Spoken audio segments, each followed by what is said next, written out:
Jane, kanang kapos. Jane na kapos. Jane. Sige, muna na. Sa name. Name, ha? Saan ka niya? Right? Bright? Tambok. Ako pwede mo kung tambok. Ang problema na ito lang ka-exit. Magkaon?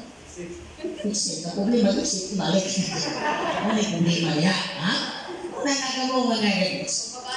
Ayaw na. Sundilan ka mo. Alam mo yung siguro, hindi niya lagi ko kay maliko. Ang atong kinabuhi igsoon is already gihanlan na siya o laki. Sunod ba mo hikasi?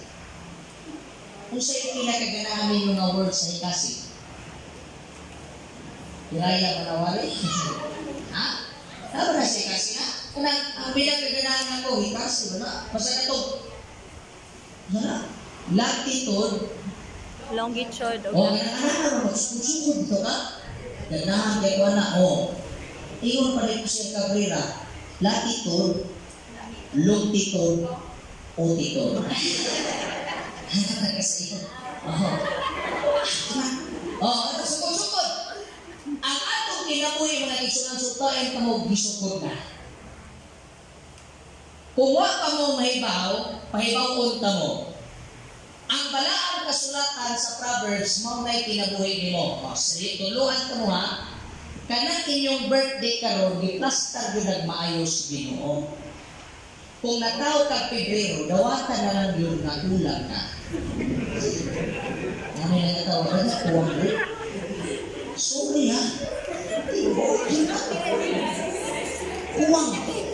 Kuwang o pagsabot, dugay sa tuloy. Kung nataw kag Marso, maupod na. Bilakod ka. Ako, dili mo kong maralag na, pero may kabapay kong mahimalan. Kung ito mo sa ako, mahilad dyan mo. Pero di kung mo mahilad na ako, magmahay dyan mo. Kaya na ako, kaya ko nga sa saksi, tulungan ko na ako, binitan mo siya. Saksi ni. Agad, wapag magsaway ang paniniya, nadala rin ako na yung magmuti, akong di malarang. Kamu, ito mo mabimalan no? O sa may isulti sa mga mabimalarang nila. Di ba? Yung sumayon. May bakat nga mayaman, pikas na po, na po. Sa Ilunggo, Magaranon, Madato, Diloy. Kanang Henry, mamatay mo. May masapot. Ako'y tinuod ng nalagna.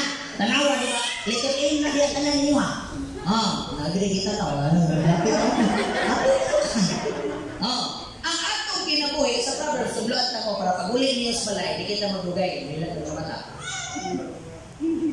Uli niyo sa balay, kalang inyong bulan, maunay chapter sa Proverbs. Sanaman nyo na, di ba matingala mo, maniga na yung mata. Wala, yung ani dupo. Rasa na, February 2. So, Proverbs chapter 2, verse 2. Ang verse mo na yung natatanawan ninyo, di ba ma-excite mo? Dahil ang nagalatig, kinsa ka, unsa ka, kung asa ka pa doon. O niya, pag ato rin kas katapusan, Proverbs 31, sa design na libro, kay kanang 31, verses 1 to 31, doon na kumplito kalendaryo ang adlaw. So kung February 2 ka, ato po ka sa Proverbs 31, verse 2. I-combine na ni mo una, di ba? Diyan ni mo masakpan nga nung maldita ka, nga nung saputok ka, diyan mo makita nga nung luya ka, nga nung di kainin ba, kaya ka nang ibuha, papilion. Ako mangod, gipapili sa. Karoon ako mangod, gipili man ang dili may dalan. Hantod karoon na kapitol, kigita sa Biblia. Kung maglakaw ka sa matarong, ayahay ka. Pero buwanto ka sa kadautan, magbaik ka na tinuod. Mutuho galing at manalag na tao na musuti, Biblia pa. Ang atong kinabuhi, gilaki. Ang pagkatao ni David, giplastan. Kaya ingon sa balang kasulatan, Genesis 1 verse 31, o nakita sa Diyos, kinsay nakakita? O dili ang papagmama ha? Ako yung mong bata. Nata mo? Bumagi pa na. Asa ka pa na ikaw? Ikaw mo. Kung sa'yo ito ba? Bumagi pa na. Sino ba mo? Masa doy, katawa pa na ni gawas. Pira na dito. Oy, mga batanon, paminaw mo. Pagkawa na namin nyo. Ayaw na rin yung kumigilar. Akong anak, tulo na. Patay na isa. Matiyan yung bata. Ano nga yan? Kalang inyong ang siya tawagan. Ang siya yung ako gamitan. Kami itong kaikag bitaw. Kanang makakita kagkuyag magwapa mura kag sbubs. Tanaway ko bang sa laki ron. Dugagan pa din na. Ayaw na rin. No, diba? Kaya gusto na mugiro po ko, maminyo ko. Bunalang yung may yung sa ulit. Laka ng kwarto, uy, kanay!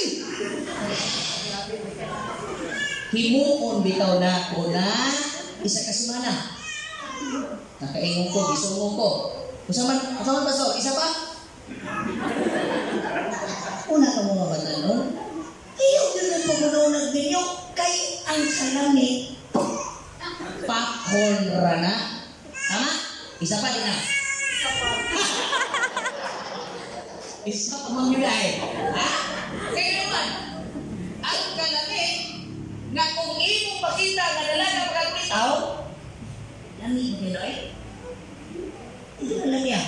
Pero magkasulod na bitaw ka, labaw nagdibak mo na nga, mga batanong nga narinig, i-plus tayo. Kay ang pagpagawas o bata, dili lang tungkol sa kalami, naagyo na yung responsibilidad. Diba si Biag, mga anak mo kung hindi na nakalilikat, salamat at protection, ginilikat. Ang dedication, dapat 1 year ang pinakataas. O, idilikat. Ang kautanan, anong idilikat ang bata? Idilikat na to ang bata, dili na siya nagpasabot, na ang bata di na magsakit. Ang pulong pagdilikat, imong gisalit ang pagpadako sa bata diha sa Ginoo. Dili atong mga kursiras. Ba't mo na mga kursiras? Butangan ang kamot sa batang kursiras kay para di mabuyagan. Waktuod na buyagan. Ginoo ba? Diba? Oh, butangan din yun. Kay ang bata nga ididikan. Tarong ikaw, mo naman. Kasi makalit na ito. Sinabi ko ang tanang na ganyan. Kasi mabuang bupilay na suwang mamurag. Oh, ano yung papa? Ikaw naman, dili nagpasabot na kung hindi ka ng bata, hindi na magsakit. Doon ay panahon na di ka kasabot yung bata magsakit. Ang pasabot sa dinikan, kay ato na nagdidikar ng bata, kamupod ng mga ninang o ninong nagbarong, nagipangalan mong sikat-tris. Dapat dili ka mo magluna. Hala, ipaagulan na yung bata. Dili. Oh. Kay ang pagdidikar sa bata, mga kaisunan, makupinis siya.